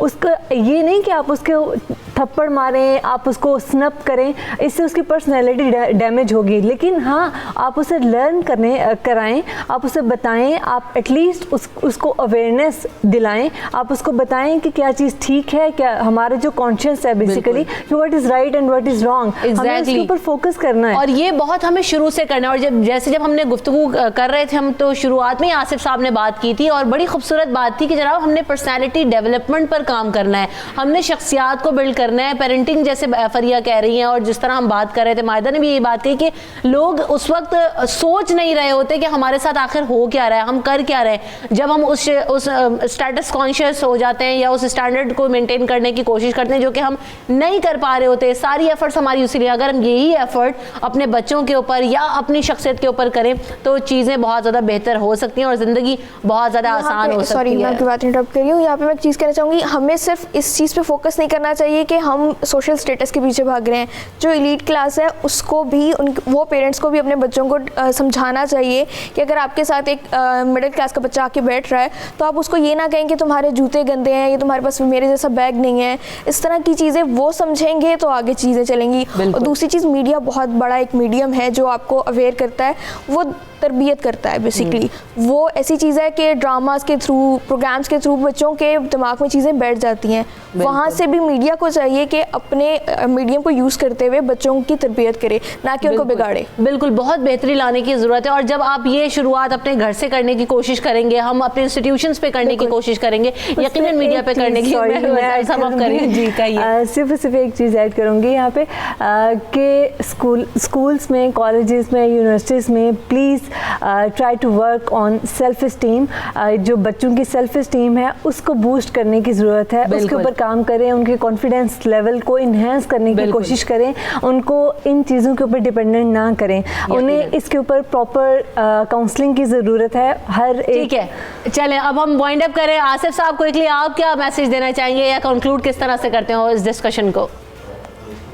रमशा, आज का चूँकि बहुत ज़बरदस्त टॉपिक है, मेरा ये मैसेज है कि नया साल शुरू हो चुका है और जैसे हम सारे नए साल के लिए कुछ प्लानिंग करते हैं ना, मैं as a teacher, as a motivational speaker ये यहाँ पे कहना चाहता हूँ कि मैं अपनी फैमिली में भी और अपने हर जिन यूनिवर्सिटीज़ में मैं पढ़ाता हूँ बच्चों को, जहाँ पे मेरी बच्चों के साथ, मैं इंशाल्लाह इस पूरे अगले साल में ट्राई करूँगा कि बच्चों के अंदर वो कॉन्फिडेंस लाऊं कि जिन जिन फैमिली से, जिन जिन बैकग्राउंड से हैं वो प्राउडली बैठें। और अगर वो अपने घर से एक सादी सी एक रोटी लेके आते हैं, अचार रख के, गुड़ की इवन एक छोटी सी वो पीस लेके आए हैं, वो इतने कॉन्फिडेंटली खाना खाएं। अगर किसी बहुत बड़े इंडस्ट्रियलिस्ट का बेटा बैठा हो तो उनको वो चीज़ इफेक्ट ना करे। मेरा मैसेज यही है पेरेंट्स के लिए कि खुदारा अपने बच्चों के अंदर ये कॉन्फिडेंस बहाल करें। उस्तादों को ये चाहिए, मोटिवेशन स्पीकर बिल्कुल, और ये काम जो है ना वो सिर्फ माँ बाप अपने बच्चों से करा सकते हैं, मानने वाले होते हैं।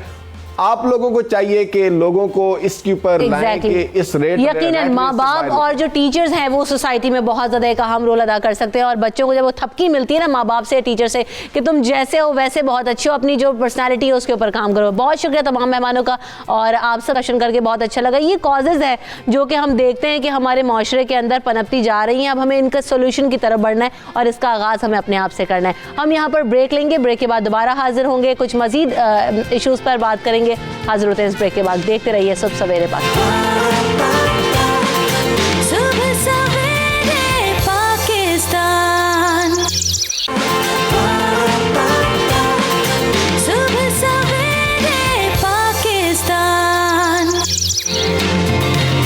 तो जनाब, हम आज कुछ बात करेंगे डाइट के ऊपर कि डाइट आपकी ज़िंदगी में ज़रूरी है या उसका मुतबादिल भी मौजूद है। क्योंकि अब हम देख रहे हैं कि मुख्तलिफ़ तरीके की डाइट्स इंट्रोड्यूस हो चुकी हैं, जैसे कि बहुत सारी डाइट्स हैं और जिनमें जोन डाइट है, कीटो डाइट है, वेजिटेरियन डाइट है, एग डाइट है, प्रोटीन डाइट है। इतनी तरह की डाइट्स हैं कि यकीन करें मुझे तो सही से नाम भी नहीं पता है कि कितनी सारी डाइट्स जो हैं वो लड़कियाँ और अब मेरे ख्याल से लड़के भी कर रहे होते हैं फिट रहने के लिए। रहमान, आप अग्री करेंगे इस बात से? अच्छा, मसला क्या है? क्या हम डाइट का मुतबादिल एक्सरसाइज मौजूद है अपने आप को फिट रखने के लिए? क्या सिर्फ डाइट करना ही ज़रूरी है, या जो है आप एक्सरसाइज कर सकते हैं, आप जो है वो वॉक कर सकते हैं, डिफरेंट एक्टिविटीज़, डांस की अब टेक्निक्स आ गई हैं, जुम्बा डांस वगैरह है। तो क्या सिर्फ मुतबादिल हमारे पास डाइटिंग ही मौजूद है? क्या अपने आप को रोकना हर चीज़ पर इतना आसान है? इन तमाम चीज़ों पर हम बात करेंगे। या फिर जो हमारा पिछला टॉपिक था, जो हमने सेगमेंट में बात की कि हम सोशल स्टेटस की दौर में इतने पागल हो चुके हैं, इतने महव हो चुके हैं कि हमें उसके नुकसानात का अजाला, हमें मतलब उसका एहसास भी नहीं हो रहा है। और हमें बड़ा अच्छा लगता है ना कहने में कि जनाब नहीं मैं ये नहीं खा सकती, मैं तो डाइट पे हूँ। तो रहमान, आप अग्री करते हैं इस बात से? बहुत ज़्यादा, और ऐसा है। मज़ा कितना आता है ये बात कहने में। एकदम जो ना, अच्छा बाद में खा भी लेना है। हाँ, खा सिर्फ बताने के लिए आपको कि यस मैं नहीं अभी नहीं, मैंने नहीं ये नहीं खाना, ये खाना बाद में चख लेती हूँ, है ना? और बाद में पता चले जी अकेले कमरे में बैठ के बहुत कुछ खा लिया। अच्छा, तो रहमान, सबसे पहले तो आप जो बताएं कि फिट रहने के लिए हम क्या कर सकते हैं? मुतबादिल क्या आपने बात की कि डाइट और ट्रेनिंग में कितना 40% जो है ना आपकी डाइट, 60% डाइट, 40% जो है ना आपकी ट्रेनिंग पार्ट प्ले करती है। मतलब ये कि आप ट्रेनिंग को भी मिस नहीं कर सकते। एग्जैक्टली। और ट्रेनिंग में कौन कौन सी ट्रेनिंग है और मौसम भी ऐसा है कि हमारी कैलोरीज भी बर्न और बॉडी भी टोन अप हो। वो एक्सरसाइज मैं बताऊंगा, इसको आपने करना है। फर्स्ट एक्सरसाइज मैं आपके साथ शेयर करूंगा, जिसके लिए डंबल्स नहीं तो पानी की बॉटल भी चलेगी। सही। कितने Like- केजी वाटर उसमें, मतलब सॉरी लीटर्स वाटर हो? नहीं, हाफ लीटर जितना ग्रिप अच्छी आ जाए। ठीक अगर है। बॉटल घर में बैठ के आपने करना है तो हाफ लीटर ठीक है। अब सही 1.5 है। लीटर की बॉटल तो नहीं ना हाथ में आएगी। एग्जैक्टली। ओके, बहुत ज़्यादा डंबल नहीं लेने ताकि एकदम तो हमने सुपरमैन तो बन नहीं जाना। सही। फर्स्ट लाइट डंबल इसको करना है, ये कैलोरीज बर्निंग एक्सरसाइज है और बॉडी भी टर्न अप होती है। फर्स्ट इसका रिदम मैं बताऊंगा। डंबल्स को आपने डाउन लेके जाना है और बहुत ज़्यादा शोल्डर से बाहर नहीं लेके जाना है, इसको थाइस के पास रखना है। फर्स्ट डाउन रिदम, इसको स्लो मोशन में पहले मैं बताऊंगा। आप इसको शोल्डर पे लेके आए, देन स्ट्रेट, ये 1 सेट। इसको अगेन स्लो मोशन में 2, एक रिदम। अच्छा रहमान, ये किस चीज़ की एक्सरसाइज है? ये कंपाउंड मसल एक्सरसाइज है जिसमें ठीक है। कैलोरीज भी बर्न होगी, इसमें आपकी लोअर बैक स्ट्रांग होगी, शोल्डर सही है। Turn up. देखिए, कोई भी वर्कआउट करना आपके शोल्डर स्ट्रांग होने चाहिए और सही आपकी है। लोअर बैक स्ट्रांग होनी चाहिए। बिल्कुल। और सेकंड जो फर्स्ट बॉडी पार्ट है वो आपका लेग है, देन आपकी बैक है, देन कोर एरिया है, और जिसको हम मिस करते हैं और बेचारा वही आगे बढ़ तो जाता है। खवातीन के लिए तो बेस्ट हो गई, क्योंकि सबसे बड़ा मसला एक तो कमर दर्द है, Exactly. खवातीन का रहता है। तो जब तक कमर आपकी स्ट्रांग नहीं होगी, स्ट्रेंथन नहीं होगी, तो और फिर जो है वो टमी टक इन करने के लिए भी फ्लेक्सिबिलिटी जब तक बढ़ेगी नहीं, कुछ भी बर्निंग नहीं होगा। सही है। बैठे बैठे तो कुछ नहीं होता। फर्स्ट हमारी जो स्टेज है वो फ्लेक्सिबिलिटी एक्सरसाइज ठीक है। हमने वो वर्कआउट करना है जिससे फ्लेक्सिबिलिटी बढ़े। सही। फ्लेक्सिबिलिटी बढ़ेगी, ऑटोमेटिकली बर्निंग प्रोसेस की तरफ हम चले ठीक है। आप जाएंगे। बता रहे थे कुछ Yes. स्टेप्स। इसको आप थोड़ा सा रिदम में मैं लेके आऊंगा। डाउन जाना है, देखना अपने सामने, बिल्कुल आपने कर्व नहीं करना। 1 2 3, 1 अगेन 2 3। इसको आप रिदम में करेंगे। आफ्टर 15 रैप्स आपको पता चलेगा, क्योंकि इसमें आपकी बैक आ रही है, हैमस्ट्रिंग मसल्स आ रहे हैं और शोल्डर आ रहे हैं, वेट है। हाथों में है। इसको रिदम है। 1 2 रिदम, 3 रिदम, 4 ठीक है। Rhythm. 3 sets, between sets 1 minute की ब्रेक हो सही। और 15 रैप्स आपने करने हैं। इसको आप 0 से स्टार्ट करें, लाइट वेट से आप स्टार्ट करें। सही है। और आहिस्ता आहिस्ता एक ठीक है, रिदम तो बने। यानी 15 सेट्स तक आप इनिशियली कर सकते हैं, आहिस्ता आहिस्ता ब्रेक 15 लें। Reps, 3 sets. ठीक है, 3 सेट्स। अभी आप मजीद भी एक्सरसाइज पूछते हैं रहमान आपसे, और अपने जो पैनल है उसका भी तारुफ आप कराते चलते हैं। मेरे साथ आज इस सेगमेंट में मौजूद हैं, एक तो यमुना चट्ठा साहबा हैं जो कि माहिर ग़िज़ाइयत हैं, न्यूट्रिशनिस्ट हैं। साथ साथ मुझे ज्वाइन कर रहे हैं डॉक्टर मकसूद अहमद साहब जो कि फ़िज़िशियन है, जनरल फ़िज़िशियन है, और साथ साथ मोना अली फ़िटनेस ट्रेनर है। उनसे भी जानेंगे कि कैसे अपने आप को इतना फ़िट रखती हैं, क्या डाइट करती हैं या जो है फ़िटनेस प्रोग्राम्स अवेल करती हैं या करवाती हैं। तो सबसे पहले गुफ्तगू का आगाज़ करते हैं। ये जो हम बात करते हैं बार बार कि जनाब बहुत ज़्यादा डाइट करनी है, एक तो मल्टीपल किस्म की डाइट्स है, इतनी फैंसी नेम ज़रा बताने में बड़ा मज़ा आता है। नहीं, मैं तो कीटो डाइट पे हूँ, मैं प्रोटीन डाइट कर रही हूँ। तो ये इतनी ही फैसिनेटिंग है एक्चुअली हमारी बॉडी के लिए जितनी कहने में लगती हैं। चले मैं आपको अपने प्रोफेशनल एक्सपीरियंस से बताती हूँ। हज़ारों पेशेंट देखने के बाद, पाकिस्तानी पॉपुलेशन को बड़ा क्लोजली देखने के बाद, देखिए डाइट के टाइप आपने जो ली, कीटो है, पेलियो डाइट है, आपकी जीएम डाइट है, जूस फास्टिंग, एग डाइट, ये सारी टाइप्स ऑफ डाइटिंग है। ठीक है, सही है। हमारी जो पॉपुलेशन है, कोई भी आप काम ऐसा मत करें, जो भी नाज़रीन इस वक्त घर सुन रहे हैं, कोई भी काम आप ऐसा मत करें जो आप फॉर अ लॉन्गर पीरियड नहीं कर सकते। सही। बॉडी जो है ना, जब आप बच्चा पैदा होते हैं ना, तब से लेकर बुढ़ापे तक बॉडी अडेप्टेशन के पीरियड से गुजरी होती है। जैसा माहौल होगा वो वैसा अडेप्ट कर लेगी। आप बहुत गर्मी में रखेंगे, वो गर्मी की आदी हो जाएगी। बाहर जिस तरह हम लाहौरी ज़रा सी सर्दियाँ, हम कितने कांप रहे हैं घरों में बैठ के, पर वो लोग भी जो है जो हमारे नॉर्दर्न एरियाज़ में रहते हैं, उनको तो कुछ नहीं हो रहा। ये बॉडी अडेप्टेशन की बात है, बॉडी अडेप्ट करती है। और अगर आप कोई गलत टाइप ऑफ डाइटिंग करवा के आज वजन कम करें, क्योंकि हो सकता है आपकी एज कम हो, और ऐसे ही होता है, कीटो वगैरह लोग कर लेते हैं, एक्सेसिव हाइपो कैलोरिक डाइट कर लेते हैं, पूरे दिन में से पानी पानी पिया जा रहा है, जूसेस पिए जा रहे हैं, और ये हो रहा है। और ख़वातीन ज़्यादा करती हैं, मर्द नॉर्मली चूँकि उनके पास क्या एक्सेस होती है, घर से बाहर आते हैं, जाते हैं, लोगों से मिलते मिलाते हैं, उनका थोड़ा और तरह का एक्सपोजर होता है। मोस्टली ख़वातीन ये गलत डाइटिंग करती हैं, क्योंकि कौन आपको डॉक्टर के पास लेके जाए, कौन डाइटिशियन के पास लेके जाए।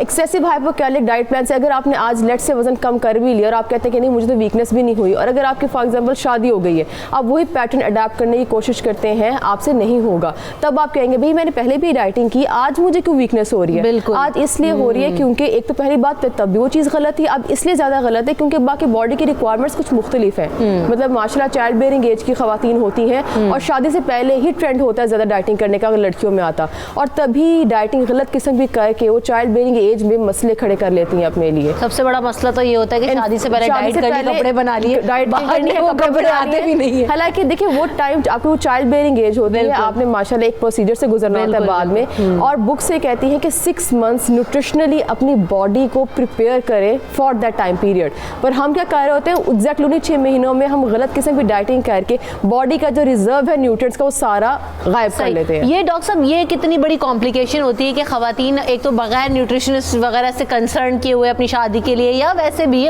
डाइट कर लेती हैं, उसके बाद मसले मसाइल बढ़ जाते हैं, आंखें कमज़ोर होने लग गई, कमर में शदीद दर्द हो रहा है, आंखों के नीचे हल्के पड़ गए हैं, दिख सही नहीं रहा है, इतने मल्टीपल इश्यूज़ क्रिएट कर लेती हैं लेकिन दुबली हो चुकी होती है। मेडिकल पॉइंट ऑफ व्यू से ये एक बड़ा ही डेंजरस पॉइंट है। हमारे माशरे में मोस्टली जो लोग हैं वो किसी फिजिशियन या किसी डाइटिशियन से कंसल्ट किए बगैर, जैसे कि मैंने आपसे सुन लिया, आपने कहा जी ये डाइट प्लान बहुत अच्छा, आप इसको फॉलो कर लें, तो लोग डेफिनेटली यही करते हैं, एक दूसरे से तीसरे को ये बताते रहते हैं। उसका नुकसान ये होता है, हमारे मेडिकल पॉइंट ऑफ व्यू से शदीद नुकसान आता है। अब इसमें यह है कि अगर तो आपने किसी फिजिशियन से या किसी डाइटिशियन से प्रॉपर डाइट प्लान नहीं लिया, तो उसका सबसे पहला नुकसान ये होता है कि आप डाइटिंग करते हैं, डाइटिंग में अगर वेट कम नहीं हो रहा तो फिर आप फास्टिंग पे चले जाते हैं, स्टारवेशन पे चले जाते हैं। उससे होता ये है कि हमारे जिस्म के अंदर डाइट तो हम कर लेते हैं, कुछ वेट तो कम कर लेते हैं, लेकिन ऐसी ज़रूरी ग़िज़ाइयत जिसमें विटामिन्स हैं, मिनरल्स हैं और कार्बोहाइड्रेट्स हैं, प्रोटीन्स हैं, उनकी शदीद कमी होना शुरू हो जाती है, जिसमें जो हमारे एसेंशियल ऑर्गन्स हैं उनकी वर्किंग जो है, परफॉर्मेंस जो है ना, वो बड़ी इफेक्ट होती है। बिल्कुल। इसकी सिंपल मिसाल ये है कि अगर आप लॉन्ग टर्म के लिए डाइटिंग करते हैं और उसमें जो है लाइक जिस तरह आज कीटो का बहुत ट्रेंड है जी। और बॉडी आपकी कीटोसिस में चली जाती है, तो वो ब्रेन को बहुत ज़्यादा इफेक्ट करती है। सही, तो यानी हमें एहसास नहीं हो रहा है और हम शायद बहुत ज़्यादा हम समझते हैं कि बहुत ज़्यादा हम अवेयर हैं, लेकिन हम जितना जानना चाहते हैं सिर्फ उतना ही जान रहे हैं और उस पर अमल कर रहे हैं, उसके हम कॉन्स की तरफ बढ़ते ही नहीं हैं और प्रोस को भी फिर हम उस तरह अवेल नहीं कर पाते। मुझे चूँकि यहाँ पर ब्रेक लेना है, ब्रेक के बाद जब वापस आएंगे तो मोना से बात करेंगे और मोना से जानेंगे कि हमारे यहाँ ख़वातीन ये डाइट करना इतना आसान समझ लेती है, जो कि मुझे तो लगता है कि ज़िंदगी का सबसे मुश्किल काम है, बनिस्बत इसके कि हम फिटनेस की तरफ बढ़ें, हम एक्सरसाइजेस की तरफ बढ़ें, हम वर्कआउट्स की तरफ बढ़ें। तो मोना से जानेंगे कि क्या हमारे पास मुतबादिल मौजूद है और किस तरीके से ख़वातीन अपना वज़न कम कर सकती हैं, ऑल्टरनेटिव्स क्या है, इस पर बात करेंगे after this break. Stay tune in सब सवेरे पाकिस्तान।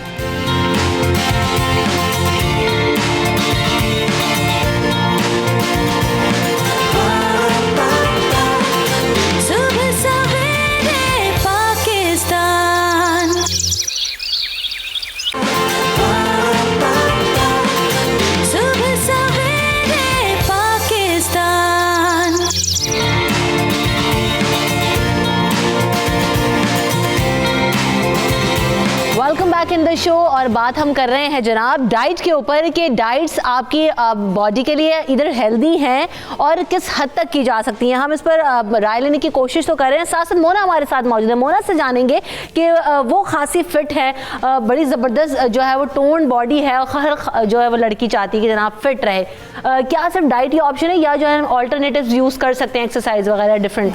डाइट और exercise definitely they go hand in hand. दोनों चीज़ें एक दूसरे के बगैर कंप्लीट नहीं है। ठीक है। जैसे उन्होंने बताया है हमारे फिटनेस ट्रेनर ने कि 60 to 40%, एक्चुअली जनरली लोग बोलते हैं कि 80 to 20% का रेशो है, but I agree because exercise is not just important to lose weight. इसके और बहुत सारे बेनिफिट्स हैं। आपकी न्यूरोमस्कुलर कोऑर्डिनेशन, जिसको हम माइंड टू मसल कोऑर्डिनेशन बोलते हैं, इन द लॉन्ग रन आपकी मोबिलिटी, ठीक है, और आपकी हार्ट हेल्थ, आपकी एंजाइटी और डिप्रेशन से दूर रहने के लिए बहुत ज़्यादा ज़रूरी है। तो इसका सिर्फ एक ये बेनिफिट नहीं है, मगर हाँ अपने आप को मेंटेन करने के लिए, शेप में रहने के लिए सिर्फ डाइट ज़रूरी नहीं है। सिर्फ कैलोरी डेफिसिट में आप आके अपनी बॉडी को टोन नहीं कर सकते। बहुत लोग ओबीस होते हैं, उनकी एक्सेस स्किन होती है, तो उसको टोन करने के लिए जनरली एक्सरसाइज ही बताई जाती है और काफ़ी वेरियस फॉर्म्स हैं उसके। कार्डियो है, वेट लिफ्टिंग है, आपने बताया था कि जुम्बा है, बहुत डिफरेंट फॉर्म्स ऑफ एक्सरसाइजेज हैं। तो हम जो खवातीन हमारी, क्योंकि पर्टिकुलरली जो घरों में होती हैं, जिनके पास एक्सपोजर नहीं है, जो घर में रहते हुए वजन कम करना चाहती हैं, तो उनके लिए आप क्या बताती हैं? उनके लिए जनरली इक्विपमेंट भी नहीं होती, मगर मैं ये कहूँगी कि खवातीन को कि एक पेयर ऑफ डम्बल्स के अंदर तो एटलीस्ट इन्वेस्ट करें, एक मैट ले लें एटलीस्ट, ठीक है, this is all you need. जो कोई भी फैंसी इक्विपमेंट आप देख रहे हैं यहाँ पे, कोई स्टेबिलिटी बॉल है या कुछ है, उसकी ज़रूरत नहीं। ऑल यू नीड इज़ ये 2 किलो का डम्बल, ठीक है, 2 किलो का ले लें, 4 किलो का भी ले लें, बिकॉज इवेंचुअली प्रोग्रेशन से ही फ़र्क आपको पड़ता है, ठीक है। सबसे पहले तो मैं एक्सरसाइज जो हमेशा बताती होती हूँ, ठीक है, अगर आपने ज़िंदगी में कभी एक्सरसाइज नहीं की तो आप बिल्कुल बेसिक एक्सरसाइजेज से स्टार्ट करें, जिनमें से कुछ हैं स्क्वाट्स, प्लैंक, ठीक है। स्क्वाट की बहुत बेसिक टेक्निक से मैं आपको बताती हूँ क्या करना है, फिर उसके कुछ प्रोग्रेशंस भी आपको मैं बताऊंगी। स्क्वाट जो है बेसिकली टारगेट करता है आपके क्वाड्स को और आपके हैमस्ट्रिंग्स को और आपके जो ग्लूट्स हैं और उसको स्ट्रेंथन करता है, ठीक है। सबसे पहले आपने अपनी फीट रखनी है शोल्डर से थोड़ी सी वाइड, ठीक है, टोज़ को आपने डायगनली रोटेट करना है। उसके बाद मैं आपको साइड से दिखा देती हूँ। सबसे बड़ी चीज़, अगर आपकी लंबार जो आपकी लोअर बैक है उसमें काफ़ी ज़्यादा आर्च है, जो अक्सर ख़वातीन की होती है, ठीक है, जो हमारी पॉपुलेशन है वहाँ पे अक्सर जो ख़वातीन होती हैं उनकी लोअर बैक में काफ़ी आर्च होती है। हमें अक्सर बताया जाता है जब हम जिम्स में जाते हैं कि आपने स्क्वाट बस सीधे कर जाना है, बैठ जाना है। इसकी एक प्रॉपर टेक्निक है, जो आपकी स्पाइन है ना, लोअर स्पाइन, उसको आपने टेलबोन के साथ टक इन करना है, ठीक है, यानी आपने हिप्स को अंदर को पुश करना है। उसके बाद आपने जैसे कुर्सी पे बैठते हैं, आपने अपने हिप्स को पीछे एक्सटेंड करना है, ठीक है, नीज़ को अपने शू लेसेस मैंने जो पहने हुए हैं उससे पीछे आपने रखना है और आपने नीचे बैठ जाना है ऐसे। और जब आपने ऊपर आना है तो आपने ग्लूट्स को अपने स्क्वीज़ करना है, ठीक है। वेट आपका स्क्वाट का कहाँ पे होता है? आपका वेट स्क्वाट का होता है हील के अंदर, ठीक है। अगर आप अच्छा स्क्वाट कर रहे हैं तो जब आप नीचे जाते हैं आप अपनी टोज़ को लिफ्ट कर सकेंगे, ठीक है, और टोज़ को, हील्स को प्रेस करते हुए आपने ऊपर वापस आना है, ठीक है।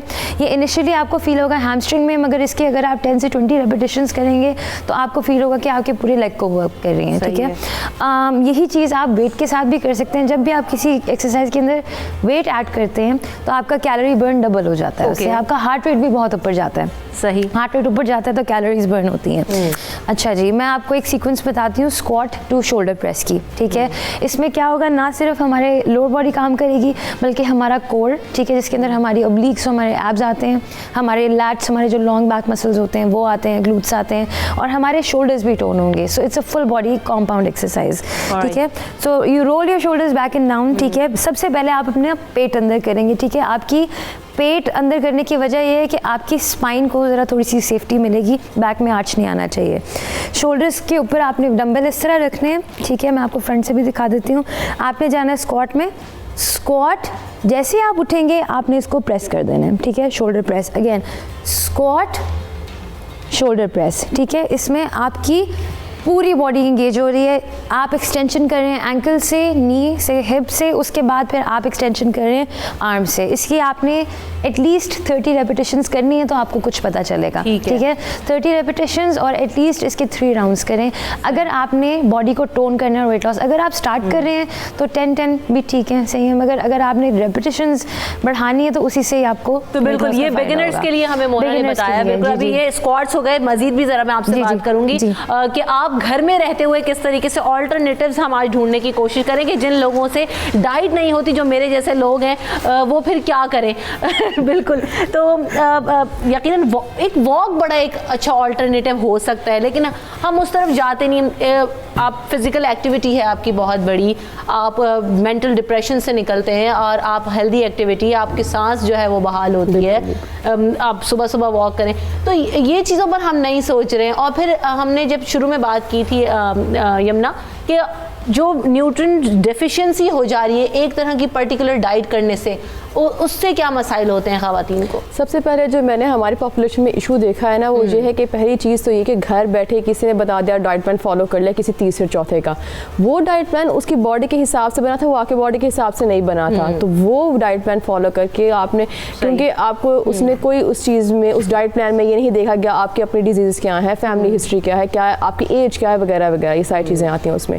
उसके अलावा जहाँ फिजिकल एक्टिविटी की हमने बात की, it's not only important for weight loss, पर फीमेल्स में जो मेन इंपॉर्टेंट हार्मोनल इम्बैलेंस की हम बात करते हैं, वो हार्मोन्स की जो रेगुलेशन है वो इंप्रूव होती है इन दोज पीपल जो फिजिकल एक्टिविटी अच्छी करते हैं, ठीक है। तो फिजिकल एक्टिविटी का लफ्ज़ और डाइटिंग का लफ्ज़ ख़वातीन को बहुत घबराहट होती है सुन के, कि उनको लगता है फिजिकल एक्टिविटी का मतलब है कि भाई जिम जाने का कह दिया जाएगा, और डाइटिंग का मतलब है कह दिया जाएगा भाई फाके करो। फाके बिल्कुल भी नहीं करें। जिस तरह ख़वातीन रोटी छोड़ देती हैं, कहती हैं जी मैंने कभी रोटी नहीं छुड़वाई। आई डोंट गेट देखा मैं कैसे दिनों में जना I don't get the idea of roti छुड़वाना, बिकॉज मैंने कभी रोटी नहीं छुड़वाई। देखिए वही वाली बात, बैलेंस डाइट। अल्लाह ने, मेरा एक छोटा सा कॉन्सेप्ट है जो मैं पहले पेशेंट को फर्स्ट सिटिंग में एक बात समझाती हूँ कि अल्लाह ने जो भी चीज़ बनाई वो ख़राब नहीं बनाई, आपने इस्तेमाल उसका ख़राब करके उसको अपनी जिस्म के लिए मुज़र बना दिया। रोटी बेचारे के लिए कुछ नहीं करी, वो भी काब है, आपका फल भी काब है। लोग रोटी छोड़ के फलों पे पूरा आ जाते हैं, भाई वो भी तो काब्स है, बात तो वहीं की वहीं पहुंच गई।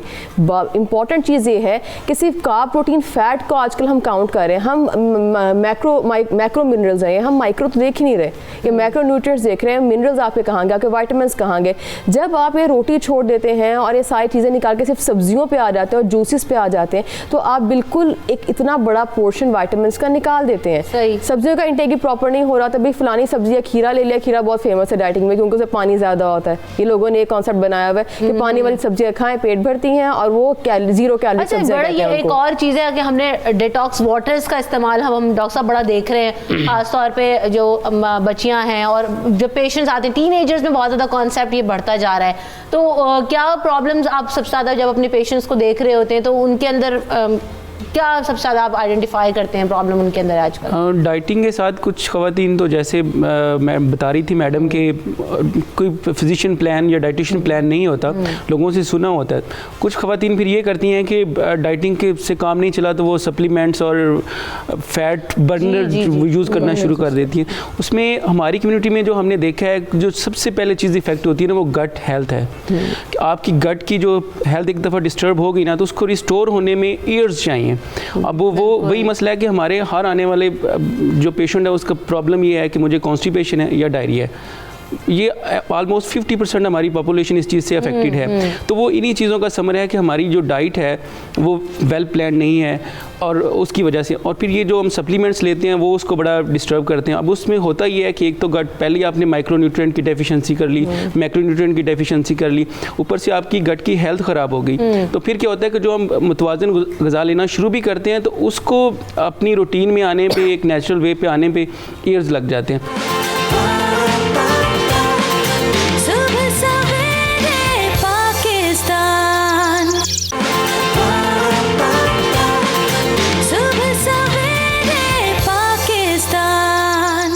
अच्छा रहमान, हम ये भी देख रहे होते हैं अक्सर लोग, क्योंकि फिटनेस की हम बात करें तो मर्दों के अंदर ज़रा पतला होने का रुझान कम है, उनको बॉडी बिल्डिंग करनी है, उनको अच्छा दिखना है, फिट दिखना है, तो बड़ा शॉर्टकट ढूंढ लेते हैं, स्टेरॉइड्स इस्तेमाल कर लेंगे, सप्लीमेंट्स की जैसे डॉक्टर साहब ने भी बात की। वो बताएं ज़रा लोगों को कि उसके भी क्या नुकसान हो सकते हैं इमीडिएटली आपकी बॉडी को। पहली बात तो ये कि बॉडी उस तरह के उस लेवल पे नहीं है। आप तो फ़ौरन बिना पूछे बिना बताए वो चीज़ें इस्तेमाल करना शुरू कर देते, समझे कि आप खुद को ख़राब कर रहे हो। सेकंड, स्टेरॉइड की बात की, वो समझे कि अब जानलेवा है। सही। उसको इस्तेमाल करना इस तरह है कि आप समझे कि अपनी ज़िंदगी यूं हाथों से जारी होती है। तो पहली बात तो ये कि इन चीज़ों को तो आप भूल जाए। सही है। फर्स्ट फॉलो करें, डाइट है क्या, सॉलिड फूड जो अल्लाह ताला ने बनाया है उसको प्रॉपर आप करें, फिर वर्कआउट करें। ये शॉर्टकट किसी भी चीज़ में नहीं है। अच्छा, ना मेरे पास कोई ऐसी मशीन है। तो एक इंसान को अपनी बॉडी बिल्ड करने में या उसको टोन्ड अप करने में कितना टाइम लगता है अगर आप नॉर्मल फिगर की मैं बात करने लगा हूँ, जिसका स्टेमिना अच्छा है, क्योंकि स्टेमिना बिल्डअप होना बहुत ज़रूरी है। अगर उसको प्रॉपर एक फिटनेस लेवल पे आना है, हेल्दी लाइफस्टाइल में आना है, तो 3 या 4 मंथ चाहिए। सही।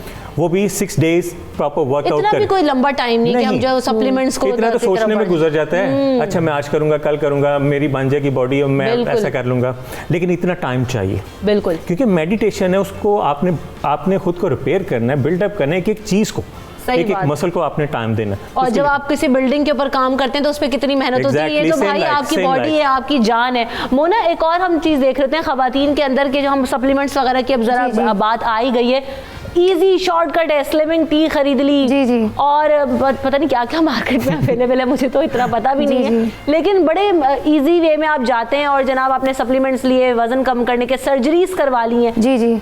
तो ये टीज वगैरह फायदेमंद होती हैं आपकी बॉडी के लिए? अच्छा, पहले तो मैं बताऊं, जो मिल रही है, मैं कावे वगैरह की बात नहीं कर रही हूँ, होममेड। हाँ, मैं आपको बताती हूँ। पहले तो हम टीवी पे कमर्शियल्स देखते थे, उससे पहले बहुत सीक्रेट था, ये सीक्रेटली सेल होती थी। अब तो मार्केट में इतनी कॉमन हो गई है कि कोई शेम नहीं है इस चीज़ में कि भाई शॉर्टकट टू वेट लॉस, ये ऐसी कोई चीज़ नहीं है, बिल्कुल इफेक्टिव नहीं है। ठीक है, पहली बात तो जो कावे होते हैं और जो टीज़ होती हैं, अगर वो घर की बनी हुई ना हो तो मैं रेकमेंड नहीं करती। ठीक है, जो घर में आपके ऑर्गेनिक प्रोडक्ट्स अवेलेबल होते हैं अगर उससे बनी हुई ना हो।